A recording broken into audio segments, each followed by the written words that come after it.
Today, the body of Russian military pilot Roman Filipov was brought to his hometown of Voronezh. The major died fighting in Syria after his plane was shot down by militants. We can now cross live to Voronezh in central Russia. RT's Medina Kochanova standing by, who's now at the memorial service. Medina, a very solemn day for everyone.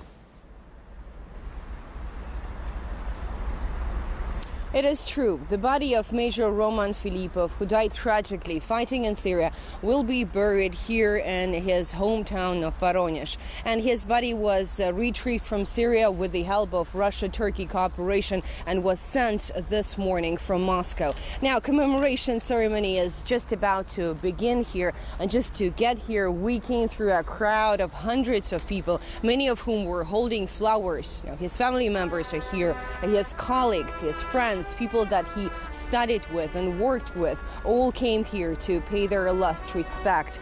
Now, the pilot's plane was shot down on Saturday in the northwestern part of Syria, which is still controlled by the latest incarnation of the terrorist group Al-Nusra. The pilot tried to remain in the aircraft as long as he could, but then he managed to eject from the plane only to find himself overwhelmed by terrorists. The pilot of the plane supporting Filipov has shared the details of their last communications.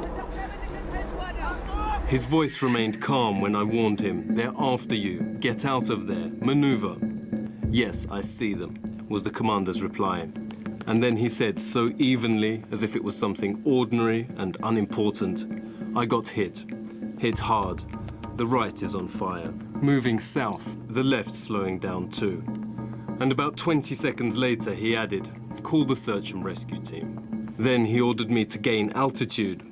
Of course, I didn't do it. To leave my commander is the last thing I would do.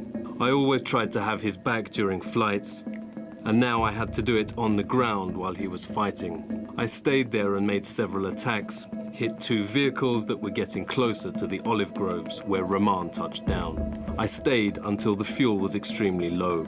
I barely made it back to the airfield. Roman had waited for the terrorists to get closer to him, and only after that he decided to detonate a grenade, taking his own life and avoiding capture. He even managed to shout, "This is for our lads," when he did that. After the incident, Russia's defense ministry released several details of his life. Roman left a wife and a 4-year-old daughter behind. He was an experienced pilot, and it was not his first time serving in Syria. He was part of dozens successful military operations, and he was only 33 years old when his life tragically ended. But he died as a hero, fighting terrorists on his own. All right, RT's Medina Kochanova, they're live at the memorial service in Voronezh. Thank you. Well, the story of the pilot's bravery has not gone unnoticed. RT received this letter from a veteran U.S. serviceman offering support and asking if there is a fund collecting donations for his widow and child. We have asked the Russian armed forces if such a fund is being created. We are now waiting for clarification.